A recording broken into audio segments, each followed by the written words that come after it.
Kenapa papa mama cerai? Karena papa mamamu tidak mau disalibkan. Tapi aku udah berdoa. Masalahnya papa mamamu, kamunya sudah berdoa, papa mamamu tidak mau disalib. Papa mamamu maunya apa? Hidupnya enak-enakan. Selidiki hatiku ya Tuhan. Kenapa anak-anak muda ini bisa hilang, saudara? Nah, pertanyaan kan, kenapa bisa hilang? Bisa hilang dari gereja loh, saudara ya.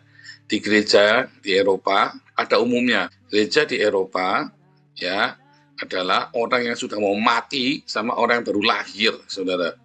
Ya, jadi yang sudah di atas 50 tahun dan yang di bawah 5 tahun, saudara.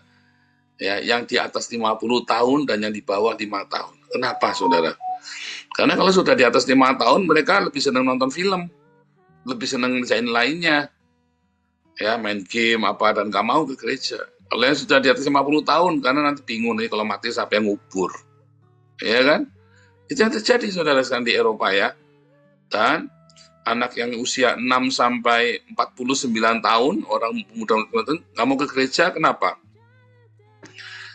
Sebagian, kalau yang anak-anak karena berkata gereja tidak menarik, ya apalagi tadi saya ada ngobrol-ngobrol dengan salah satu diaken gereja ya, tetapi gereja Indonesia.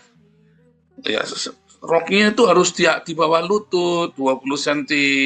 Sepatunya harus hitam, tidak boleh pakai terlalu tinggi. Jangan pakai yang bling-bling ke gereja. Jangan begitu-begitu. Terus orangnya bilang katanya ribet. Nanti nggak datang lagi ke gereja. Nah, terus ya kan memang begitu kan. Coba kalau ke gereja Pentakosta. Sama saya, nah ini penyebab orang nggak mau ke gereja ini. Ya, saya. Nah, bukan karena masalah sepatunya bling-bling atau roknya di atas 20 cm di atas lutut dan sebagainya, bukan, saudara. Tetapi ketika gereja bikin aturan 1, 2, 3, tapi yang paling penting apa, saudara? Bagi orang-orang yang sudah 20 tahun ke atas, mereka merasakan bahwa gereja itu apa? Munafik. Ya, saudara ya. Gereja itu munafik. Kenapa? Karena aturannya banyak. Tadi waktu kecil diatur-atur, ya, waktu muda mereka diatur-atur, ya. Nanti begitu mereka sudah dewasa, ya akhirnya selingkuh juga, akhirnya cerai juga, akhirnya ya ruwet juga, ya kan? Waktu kecil diatur-atur, terus kenapa kudu begitu? Supaya hidup kudus, supaya kamu bahagia. Oh, tapi kan tetap cerai juga, masa bahagia si orang cerai? Ya dia sudah nurut ke gereja, orang tuanya tetap cerai, ya kan? Anaknya sudah nurut nih ke gereja, orang tuanya tetap cerai. Terus mereka kan anak ini kan namanya di gereja kan berdoa, Tuhan Yesus tolong supaya papa mama jangan cerai. Lalu papa mamanya tetap cerai. Lalu pertanyaannya anak ini, kalau Tuhan Yesus kenapa aku sudah berdoa supaya papa mama jangan cerai, Tuhan Yesus tetap ceraikan papa mama? Iya enggak? Maka anak ini akan menyalahkan papa mamanya. Pertama, tapi awalnya dia tidak berani menyalahkan Tuhan Yesus, takut kan? Karena dalam kepalanya udah di framing. Ya, agama itu kan memframing, tapi kalau dia berani keluar dari agama, dia akan ngerti agama itu sungguh adalah pilihan yang bodoh untuk orang beragama. Anak-anak ini di framing, ya, Tuhan Yesus nanti marah dan sebagainya, udah dengan framing-framing yang aneh-aneh lah. Tuhan Yesus penuh cinta, Tuhan Yesus akan mengabulkan doamu. Aku berdoa papa mama supaya jangan cerai, tetap cerai. Ya kan? Akhirnya apa, saudara? Anak-anak ini nggak mau ke gereja, lalu dipaksa, ya, inilah itu dipaksa. Akhirnya dia keluar dengan hati yang pahit, dia ngomong, emang Tuhan ada? Kalau emang Tuhan ada, mengapa papa mama tetap cerai? Ya kan, saudara? Kalau Tuhan ada, mengapa orang tuaku meninggal? Mengapa ada perang di dunia ini? Pertanyaan yang paling lazim. Kalau ada Tuhan di sorga, mengapa ada perang di dunia ini? Kan seterusnya dan seterusnya, saudara. Ya kan? Tapi balik lagi, apakah benar Tuhan yang bikin perang? Apakah benar yang Tuhan bikin papa mama itu cerai? Apakah benar Tuhan yang bikin segala penderitaan? Kan enggak, saudara. Kenapa ada orang bercerai? Kenapa papa mama cerai? Karena papa mamamu tidak mau disalibkan. Tapi aku udah berdoa. Masalahnya papa mamamu, kamunya sudah berdoa, papa mamamu tidak mau disalib. Papa mamamu maunya hidupnya enak-enakan. Jadi bukan salah Tuhan, tapi salah papa mamamu. Ya, lalu orang tua kalau sudah percaya, lalu dia pikir ya anaknya ya mau diatur. Kamu nggak boleh begini, kamu nggak boleh begitu. Lama-lama anak kan berontak. Aduh, kamu nggak usah banyak ngatur-ngatur, kamu aja cerai kok. Anak kan akhirnya begitu, saudara, berontak kan, nggak terima, marah. Padahal nggak ada urusannya orang tuanya cerai dengan dia, nggak ada urusannya. Tapi dia akan ngomong, akan menyalahkan, kamu aja cerai kok, kamu nggak usah ngajar-ngajarin aku lah. Aku marah. Aku harus takut Tuhan, memang Tuhan ada. Akhirnya anak ini marahnya sama Tuhan. Ya, Tuhanlah yang membuat dia sial, akhirnya dia jadi tertutup atau dia jadi brutal sekali. Itu apapun, saudara. Setelah dewasa dia melihat ternyata yang kelihatannya baik-baik, ternyata munafik semua. Akhirnya dia melihat kecewa, saudara. Apakah Tuhan yang bikin? Bukan. Orang itu yang memutuskan untuk dirinya sendiri. Ya, untuk itulah kita mau memberitakan Injil, kabar kesukaan lagi. Ya, tentang apa? Tentang cinta. Apakah kabar kesukaan? Kabar tentang cintanya Tuhan Yesus yang mati, yang mau disalib. Ya kan? Kalau papa mama mau disalib, ya, maka nggak perlu cerai. Kalau papa mama mau disalib, maka anak-anak tidak perlu disalib. Tapi papa mama tidak mau disalib, maka anak-anaknya yang disalib. Anak-anak ini berontak, waktu kecil dia nurut disalib, dia diem aja. Setelah dewasa dia nggak mau, dia berontak, saudara. Bahkan dia kemudian bertanya Tuhan, emang Tuhan ada? Ya kan? Dan dia pikir Tuhan itu jahat atau apapun dalam pikiran mereka. Kenapa? Karena mereka tidak melihat cintanya Tuhan di dalam rumah tangga mereka. Ya kan? Loh, harus kan Tuhan memberi cinta. Loh, bukan. Kalau kamu punya cinta, kamu punya Tuhan. Jangan dibalik-balik, saudara. Kalau kamu sudah melihat figur Yesus yang penuh cinta, lalu kamu tahu firman Tuhan tentang Yesus yang penuh cinta, yang berkorban, lalu kamu tidak mau ikut teladannya untuk berkorban. Lalu kamu mau berkata bahwa Tuhan Yesus minta cintamu, Tuhan, supaya aku penuh dengan cinta. Nggak bisa.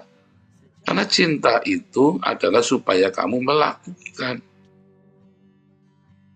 Ya, lakukan saja.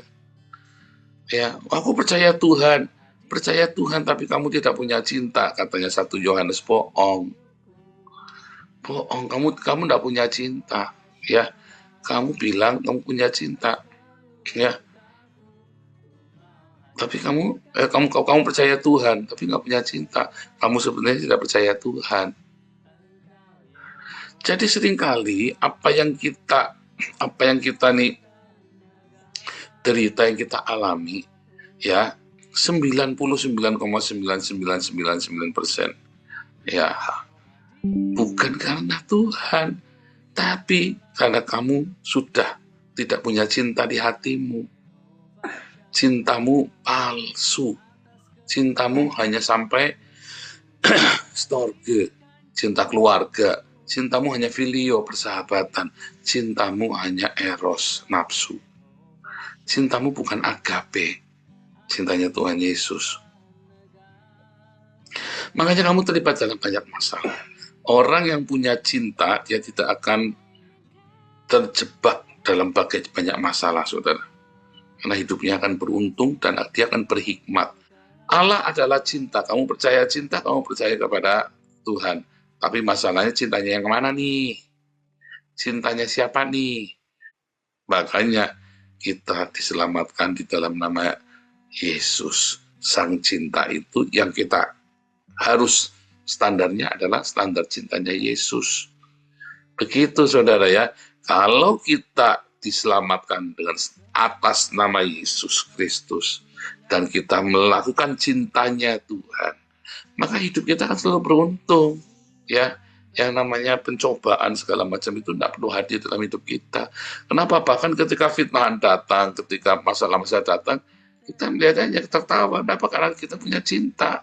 Kita melihatnya ketawa, gue, ya kan, ditipu, dikhianati, kita cuma tersenyum. Karena apa? Karena kita punya cinta. Dan ketika kita punya cinta, kemarin kan kita belajar lingkaran setan, ya kan? Gara-gara kamu malas beres-beres taman hidupmu, ya, kamu masuk dalam lingkaran setan. Sekarang Sama, karena kamu punya cinta di hatimu, terus orang nyakiti kamu tetap punya cinta. Karena kamu tahu orang itu suatu ketika akan nyakiti kamu punya cinta. Sehingga penyelesaiannya dengan cinta, bukan dengan ancam-ancaman, bukan dengan ngamuk-ngamukan, saudara, dengan cinta lagi. Karena kamu punya cinta, orang ngancam kamu, orang nyelakain kamu tetap punya cinta. Maka Tuhan akan melihat, dia suka dengan responmu, dia suka dengan cintanya kamu. Apa yang terjadi, saudara? Yang terjadi kamu akan diberkati. Kalau kamu diberkati, namanya orang diberkati kan hatinya bombong, saudara, moodnya baik, punya cinta lagi. Kemudian ada orang berusaha nyakit lagi, kamu punya cinta lagi, diberkati lagi, punya cinta lagi, diberkati lagi, punya cinta lagi, diberkati lagi. Lalu kapan jengkelnya? Kan nggak perlu kan? Nggak perlu jengkel kan? Nggak perlu marah kan? Itu. Tapi bukan berarti kamu lemah, bukan berarti kamu terus bisa dipecundangin. Enggak, karena kamu sangat kuat, karaktermu penuh dengan cinta. Di orang tidak bisa manas-manasin kamu buat dendam, buat benci, ya. Dan Tuhan makin berkati kamu, makanya kamu ada di dalam sorga. Itulah sorga. Balik tadi yang kalian kemarin bilang itu kan lingkaran setan. Kenapa? Karena kamu tidak mau merawat cinta itu, tidak dirawat. Anda lalai merawat sang cinta. Tiap hari kita harus lawat cinta itu sehingga kita masuk dalam lingkaran, dalam lingkaran kerajaan surga. Ya, saudara ya, pencobaan itu datangnya bukan dari mana-mana, saudara, tapi dari kamu yang tidak mau merawat cinta itu. Ya, pencobaan kan datangnya dari kamu, bukan, oh Tuhan, kenapa kamu kasih aku istri seperti ini, biar aku mati aja Tuhan. Bukan, istrimu lagi berdoa, Tuhan, kenapa suamiku kayak genderuwo begini Tuhan, aku mau mati aja. Yang benar doanya istrimu, bukan doanya kamu, para suami. Serius, saudara ya. Kamu nabungnya dengan penuh cinta, ya keluarnya cinta manis. Haleluya. Pencobaan datang bukan dari istrimu, saudara, tapi dari dirimu sendiri. Istri-istri, berdoalah supaya suamimu baik. Ya, makanya viralkan videonya ya, saudara ya. Viralkan supaya dengar. Tuhan Yesus memberkati. Mau hadirkan